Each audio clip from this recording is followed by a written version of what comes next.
तो कोई भी पॉलिटिकल पार्टी होगी तो वो इस पर कई बैठक करती है। आज बैठक होगी, हम लोग डिस्कस करेंगे।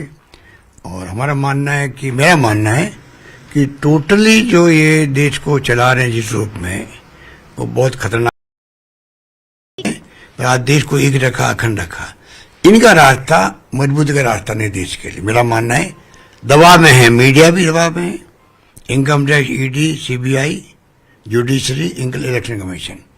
और मोदी जी उल्टा कह रहे हैं हम लोगों को, विपक्ष इन संस्थाओं को कमजोर कर रहा है। आज छापे डाल रहे हैं पूरे देश के अंदर, जहाँ चुनाव होते हैं छापे पड़ते हैं, तो छापे कौन डलवा रहा है? और 7-7 दिन तक घर में घुस जाते हैं लोग। वो कहते भाई कुछ मिला ही नहीं आपको, आया हूँ क्यों बैठे हो? क्या ऊपर से आदेश आएगा तब निकलेंगे घर से आपके? 7 दिन तक बैठते हैं वहां पर। ये क्या हो रहा है देश के अंदर? लेकिन गहलोत साहब, आपके पास तो सरकार और संगठन दोनों का लंबा अनुभव है। जब आप संगठन महासचिव थे तो आपके नेतृत्व में छत्तीसगढ़, मध्य प्रदेश, कई राज्य जीते हुए थे। अभी आखिर ऐसे क्या हालात हुए, एक से एक राज्य हारते जा रहे हैं? मैंने कहा ना आपको कि ये जो दौर आता है, उस वक्त भी दौर आया था जीतने का, वापस दौर आएगा जीतने का, आएगा वापस। क्योंकि अल्टीमेटली लोग समझ जाएंगे आज महंगाई का मुद्दा बड़ा मुद्दा देश के लिए, बेरोजगारी का मुद्दा उससे बड़ा मुद्दा है। आज लोगों में हाहाकार मचा हुआ नौजवानों के अंदर। पर जो आप धर्म के नाम लोगे, ध्रुवीकरण करोगे, तो चाहे युवा हो चाहे कोई भी व्यक्ति हो, वो उसके अंदर आ ही जाएगा। क्योंकि ये कमजोरी होती है आदमी की, धर्म अपनी कमजोरी होती है। उसको लेके अगर राजनीति करेंगे तो ये कोई डेमोक्रेसी में अच्छी बात है क्या?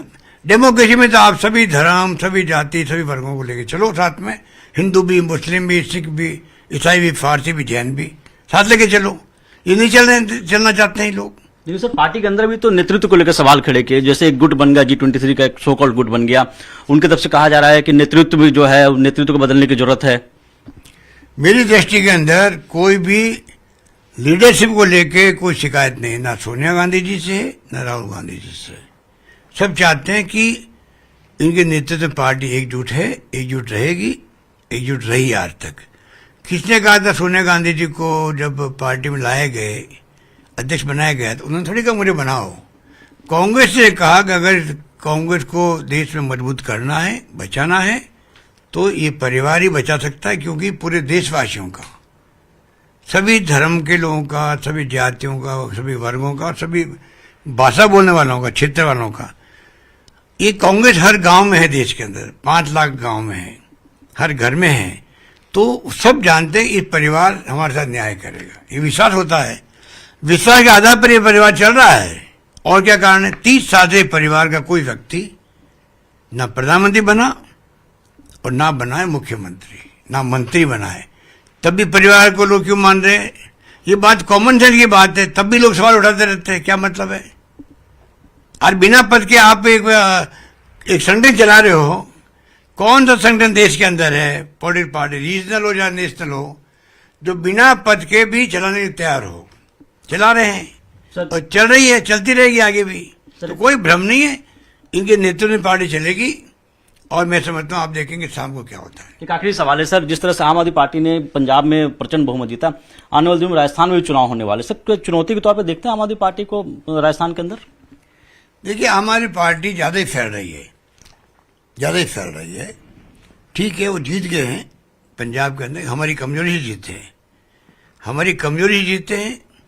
पिछली बार भी हमारी पार्टी ने बहुत कोशिश की थी जीतने के लिए, तब हम एकजुट रहे 17 के अंदर, और हम लोग चुनाव जीत गए। इस बार हम एकजुट नहीं रहे, चुनाव हार गए। इतना ही फर्क है, बाकी कोई ज्यादा फर्क नहीं है। जहाँ उनको वो ज्यादा ही प्रमोट कर रहे हैं, अपना आपको करना ही चाहिए उनको तो। परंतु मैं नहीं समझता कि जिस रूप में उनकी अप्रोच है राजनीति में, वो कोई कांग्रेस विकल्प तो बन नहीं सकते कोई। कांग्रेस ही रही देश के अंदर, और कांग्रेस ही, आप देखना, मैंने कहा आपको, कांग्रेस का डीएनए और देश का डीएनए एक है, और वही काम आएगा देश के अंदर। देशवासी भी उसी की तरफ एंजॉय करेंगे। न्यूज से बातचीत के लिए शुक्रिया। वीडियो सोनू के साथ रवि सिसोदिया, न्यूज 18 दिल्ली।